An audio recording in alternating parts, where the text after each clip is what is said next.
വിവാദങ്ങൾ തുടരുന്നതിനിടെ കേരള സർവകലാശാല യൂണിയൻ ഉദ്ഘാടനത്തിൽ രജിസ്ട്രാറായി പങ്കെടുക്കുക doctor K S Anilkumar. VC doctor Mohanan കുന്നുമ്മലും പരിപാടിയിൽ പങ്കെടുക്കുമെന്ന് നോട്ടീസിലുണ്ട്. ഇന്ന് വൈകിട്ടാണ് യൂണിയൻ ഉദ്ഘാടനം നടക്കുന്നത്. ഉമേഷ് ബാലകൃഷ്ണൻ വിവരങ്ങളുമായി തിരുവനന്തപുരത്ത് നിന്ന് ചേരുന്നുണ്ട്. ഉമേഷ്, ഈ അനിൽകുമാറിനെതിരെ കടുത്ത നിലപാട് VC തുടരുകയാണ്. അതിനിടയിലാണ് ഇങ്ങനൊരു പോസ്റ്റർ വരുന്നത്. ഇത് VCയുടെ ശ്രദ്ധയിലേക്ക് വന്നിട്ടുണ്ടോ?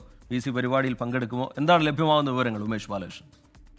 ഉച്ചയ്ക്ക് ശേഷം 3 മണിയോട് കൂടിയാണ് ഇപ്പോൾ യൂണിയൻ ഇനാഗുറേഷൻ പരിപാടി നിശ്ചയിച്ചിട്ടുള്ളത്. തിരുവനന്തപുരത്ത് വുമൻസ് കോളേജിലാണ് ഈ പരിപാടി നിശ്ചയിച്ചിട്ടുള്ളത്. ഇതിൽ ആശംസ അറിയിക്കാനാണ് രജിസ്ട്രാർ എന്ന നിലയിൽ കെ എസ് അനിൽകുമാറിന്റെ പേര് ചേർത്തിട്ടുള്ളത്. VC വൈസ് ചാൻസലർ എന്ന നിലയിൽ മോഹനൻ കുന്നുമേലും ഈ പരിപാടിയിൽ പങ്കെടുക്കുമെന്ന് നോട്ടീസിൽ അറിയിച്ചിട്ടുണ്ട്. പക്ഷേ മോഹനൻ കുന്നുമേൽ പങ്കെടുക്കുന്ന കാര്യം ഇപ്പോഴും വ്യക്തമല്ല. ഇടതുപക്ഷ യൂണിയൻ, അതായത് SFIയുടെ നേതൃത്വത്തിലുള്ള യൂണിയനാണ് കേരള സർവകലാശാല യൂണിയൻ വിജയിച്ചത്. അതുകൊണ്ട് തന്നെ യൂണിയൻ നേതാക്കൾക്കൊപ്പം ഇടത് സിൻഡിക്കേറ്റ് അംഗങ്ങളടക്കമുള്ളവരും ആശംസ അറിയിക്കാൻ വേണ്ടി പങ്കെടുക്കുന്നുണ്ട്. സ്വാഭാവികമായി ഇടത് സിൻഡിക്കേറ്റ് അംഗങ്ങളുടെ നിലപാട് ഇപ്പോഴും കെ എസ് അനിൽകുമാർ തന്നെയാണ് കേരള സർവകലാശാലയിലെ രജിസ്ട്രാർ എന്ന് തന്നെയാണ്.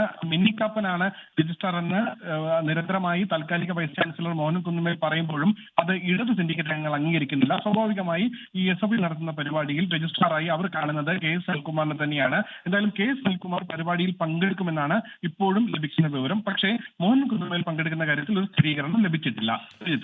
ശരി, ഉമേഷ് ബാലകൃഷ്ണൻ തിരുവനന്തപുരത്ത് നിന്ന് വിവരങ്ങൾ നൽകുകയായിരുന്നു. വലിയ വിവാദങ്ങൾക്കിടയിലാണ് കേരള സർവകലാശാല യൂണിയൻ ഉദ്ഘാടനത്തിൽ രജിസ്ട്രാറായി പങ്കെടുക്കുക ഡോക്ടർ കെ എസ് അനിൽകുമാർ എന്നുള്ള ഒരു നോട്ടീസ് പുറത്തു വരുന്നത്. VC ഡോക്ടർ മോഹനൻ കുന്നുമലും പരിപാടിയിൽ പങ്കെടുക്കും എന്ന് നോട്ടീസിലുണ്ട്. പക്ഷേ VC പങ്കെടുക്കുമോ എന്നുള്ള കാര്യം അറിയില്ല. അല്പസമയത്തിനകം ആ പരിപാടിക്ക് തുടക്കമാകും. അപ്പോൾ ആ വാർത്തയിലൊരു വ്യക്തതയും വരും. ഉമേഷ് ബാലകൃഷ്ണൻ വിവരങ്ങൾ നൽകുകയായിരുന്നു.